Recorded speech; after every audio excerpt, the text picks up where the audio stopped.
ফৰ্মকেইটা বুকুত লৈ থাকা, ফৰ্মকেইটা বুকুত লৈ থাকা।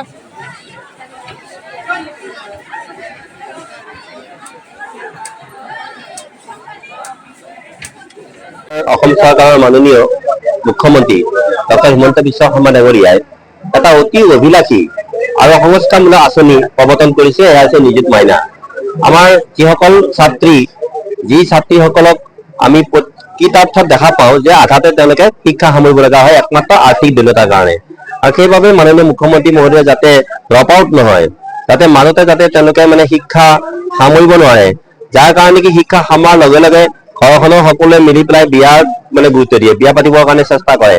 আৰু সেই যিটো সমস্যা হৈছে আৰ্থিক সমস্যা, এই আৰ্থিক সমস্যাটো নিৰাময় কৰিবৰ কাৰণে তেখেতে বাল্য বিবাহৰ বিৰুদ্ধে যি এটা অভিযান আৰম্ভ কৰিছে, এই অভিযানটোৰ আঁৰত এই ধৰণে এই যিটো নিযুত মইনা আঁচনি, এই আঁচনিটোৱে এটা সংস্কাৰমূলক দৃষ্টিভংগী যাতে ছাত্ৰীসকলৰ মনতো পোষা মেলে আৰু আমাৰ অভিভাৱকসকলৰ যাতে সজাগ হয় আৰু আৰ্থিক দৰিদ্ৰতাই যাতে মূল কাৰক নহয়, এইবাবেই এই আঁচনিটো সঁচাকৈয়ে অসম চৰকাৰৰ যিমানবোৰ আঁচনি আছে এই সকলোবোৰ আঁচনিৰ মাজতে এটা শ্ৰেষ্ঠ আঁচনি হিচাপে পৰিগণিত হৈছে।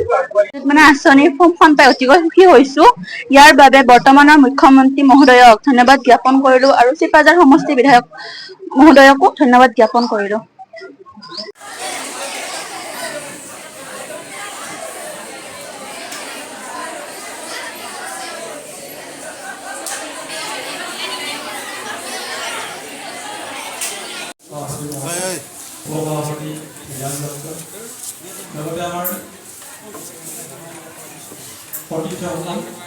তেখেতে আমাৰ বিদ্যালয়ত উপস্থিত হৈছে।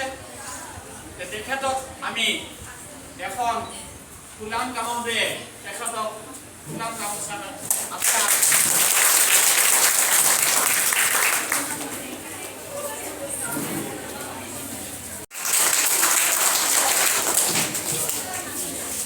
আমি প্রত্যেকেই ইয়াৰ যিটো ভয়াবহ দিশ এই সম্পৰ্কে যিটো আমি জানো আৰু কেতিয়াবা নজনাৰ ভাও জমি।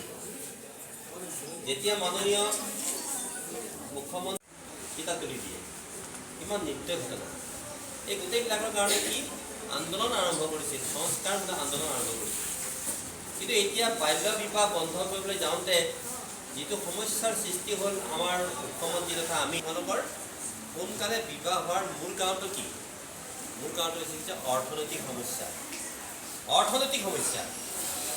আজি যিমান ছাত্ৰ ছাত্ৰী ড্ৰপ আউট আৰু কিয় হয় এই কথাখিনি অন্ততঃ আমি যেনেকৈ নিযুত মাইনা আঁচনি আনিছে, কাৰ কাৰণে আনিছে? মামাক ধন্যবাদ দিব লাগিব নালাগে? কেইবাৰ? 3বাৰ। সকলোৱে ক'ব একেলগে ধন্যবাদ মামা, ধন্যবাদ মামা, ধন্যবাদ মামা।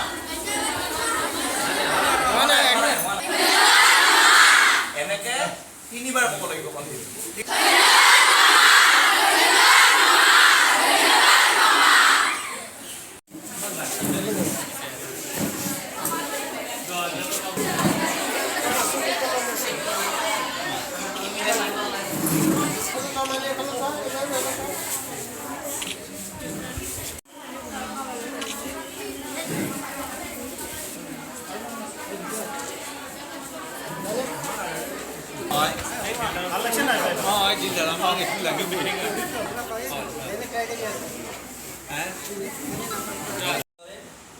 হায়াৰ ছেকেণ্ডেৰী ফাৰ্ষ্ট ইয়াৰ, তাৰপিছত ডিগ্ৰী ফাৰ্ষ্ট ইয়াৰ, তাৰপিছত MSc বা MA বা অন্যান্য আমাৰ BEd এইবিলাকত কিবা 25,000 টকাকৈ দিয়াৰ কাৰণে তেখেতে এটা সুন্দৰ চিন্তা কৰিলে।